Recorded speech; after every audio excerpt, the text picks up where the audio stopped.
Hi everyone. So this is day 16th of my communication practice, and I was going through all the videos day after once I recorded them and uploaded them on YouTube, and I go through them. I just like listen to the pronunciation, and I also see how I am speaking, how my energy is, how I am interacting with the camera.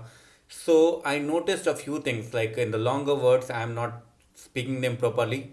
So I'll just mark it and then I'll rehearse all the words that I'm speaking wrong, pronunciation wrong, or if I'm doing something incorrectly, if my gesture is not energetic, or if I'm speaking like a radio. Like I did get this comment back in 2019 with my boss when I was presenting to his boss.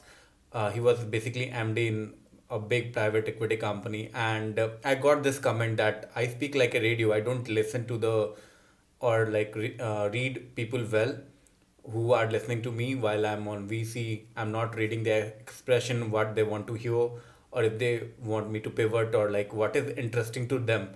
And my energy level is a bit flat. I speak like a radio. That was his comment, or a transistor. I don't know. I think he said radio. So while I was going through these videos, I got like, yeah, my intonation is flat. I don't speak with a lot of energy. In some of the videos, I am speaking with energy, but at a later stage of my, like in the later part of my videos, my energy is kind of flat. So I'll just try to change that. I'm trying to bring some energy while I'm speaking. I want to bring some action. I want to bring some drama. I want to have some sort of intonations to just like change my voice, change my voice in a way so that it is more interesting to people. And for this series of 30 days, I'm reading this book called Man's Search for Meaning, and it is written by Viktor E. Frankl. And back in 1945, while after his release from the concentration camp, for those who don't know, concentration camp were Nazi Germany camp, where the author was placed, and Nazi Germany occupied Austria, and he was based out of Austria, Vienna. So I'll just start the reading, and I'll try to listen it a day after I record them, because even if I listen it just after I record done with the recording and all, I don't like my voice. So I'm just doing this, and yeah, it is like day 16. So I'll just start. Long after I had resumed normal life again, that means a long time after my release from camp, somebody showed me an illustrated weekly with photograph of prisoners lying crowded on their bunks, staring dully at a visitor. Isn't this terrible? The dreadful staring faces, everything about it. Why? I asked. For I genuinely did not understand. For at that moment I saw it all again. At 5 a.m., it was still dark pitch outside. I was lying on the hard boards in an earthen hut where about 70 of us were taken care of. We were sick and did not have to leave camp for work. We did not have to go on parade. We could lie all day in our little corner of the hut and doze and wait for the daily distribution of bread, which of course was reduced for the sick, and for the daily helping of soup, watered down and also decreased in quantity. But how content we were, happy in spite of everything, while we cowered against each other to avoid any unnecessary loss of warmth, and were too lazy and disinterested to move a finger unnecessarily. We heard shrill whistles and shouts from the square, where the night shift had just returned and was assembling for roll call. The door was flung open, and the snowstorm blew into our hut. An exhausted comrade, covered with snow, stumbled inside to sit down for a few minutes, but the senior warden turned him out again. It was strictly forbidden to admit a stranger to a hut while a checkup on the man was in progress. How sorry I was for that fellow, and how glad not to be in his skin at the moment, but instead to be sick and able to doze on in the sick quarters. What a lifesaver it was to have 2 days there, and perhaps even 2 extra days after those. All this came to my mind when I saw the photographs in the magazine. When I explained, my listener understood why I did not find that photograph so terrible. The people shown on it might not have been so unhappy after all. On my fourth day in the sick quarters, I had just been detailed to the night shift when the chief doctor rushed in and asked me to volunteer for medical duties in another camp containing typhus patients. Against the urgent advice of my friends, and despite the fact that almost none of my colleagues offered their services, I decided to volunteer. I knew that in a working party I could die in a short time, but if I had to die, there might at least be some sense in my death. I thought that it would be doubtless to be more to the purpose to try and help my comrade as a doctor than to vegetate or finally lose my life as the unproductive laborer that I was then. For me, this was simple mathematics, not sacrifice. But secretly, the warrant officer from the sanitation squad had ordered that the two doctors who had volunteered for the typhus camp should be taken care of till they left. We looked so weak that he feared he might have two additional corpses on his hand rather than two doctors. I mentioned earlier how everything that was not connected with the immediate task of keeping oneself and one's closest friend alive at its value. Everything was sacrificed to this end. A man's character became involved to the point that he was caught in a mental turmoil which threatened all the values he held and threw them into doubt. Under the influence of a world which no longer recognized the value of human life and human dignity, which had robbed man of his will and had made him an object to be exterminated, having planned, however, to make full use of him first, to the last ounce of his physical resources. Under this influence, the personal ego finally suffered a loss of values. If the man in the concentration camp did not struggle against this in a last resort to save his self respect, he lost the feeling of being an individual, a being with a lost mind, with inner freedom and personal values.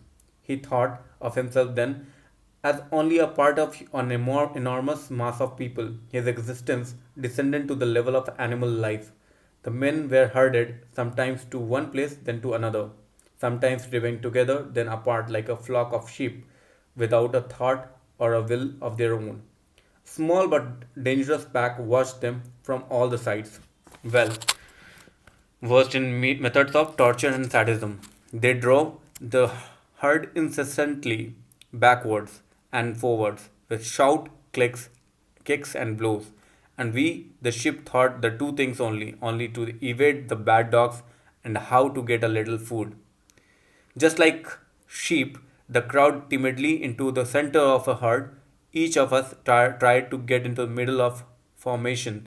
They gave us they gave one a better chance of avoiding the blows of the guards who were marching on either side and to the front and the rear of a column.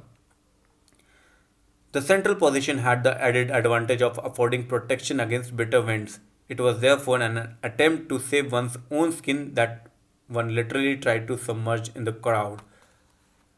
This was done automatically in the formation, but at some times it was very conscious effort on our part, in conformity with one of the camp's most imperative laws of self-preservation. Don't be conspicuous. We tried at all times to avoid attracting the attention of SS. There were times, of course, when it was possible and even necessary to keep away from the crowd.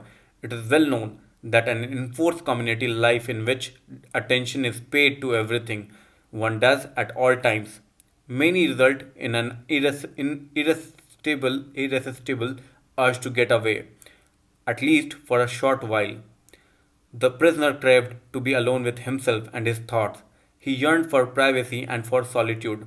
After my transportation to a so called rest camp, I had the rare fortune to find solitude for about 5 minutes at a time behind the earthen hut where I walked and in which were crowded about 50 delirious patients. There was a quiet spot in the corner of the double fence of barbed wire surrounding the camp. A tent had been improvised there with a few poles and branches of trees in order to shelter a half dozen corpses, the daily that tread in the camp. There was also a shaft leading to the water pipes. I squatted on the wooden lid of this shaft. Wherever my services were not needed, I just sat and looked out at the green flowering slopes and the distant blue hills of the Bavarian landscape, framed by meshes of barbed wire.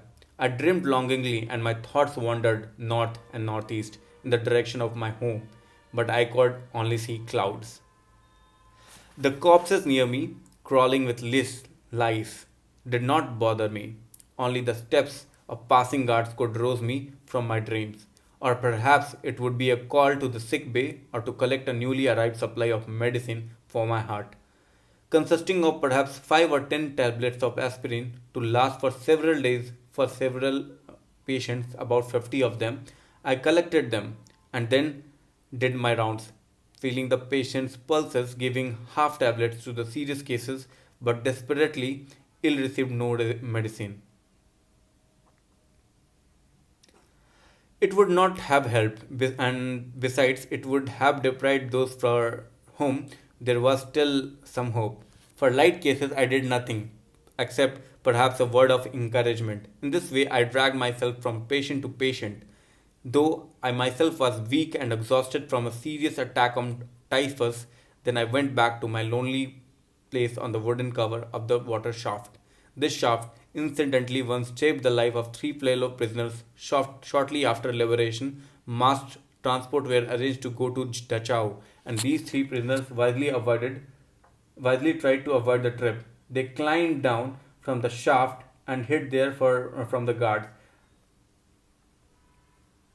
I calmly sat on the lid, looking innocent, playing a childish game of throwing pebbles at the barbed wire.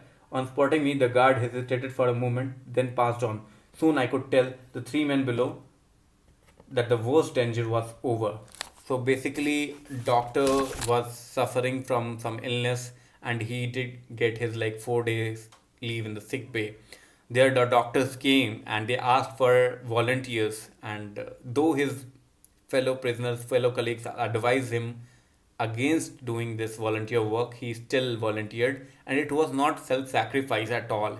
The author says that it was mere because he didn't want it to be a laborer, but he wanted to die. If he died during the process of volunteering as a doctor, not as a laborer.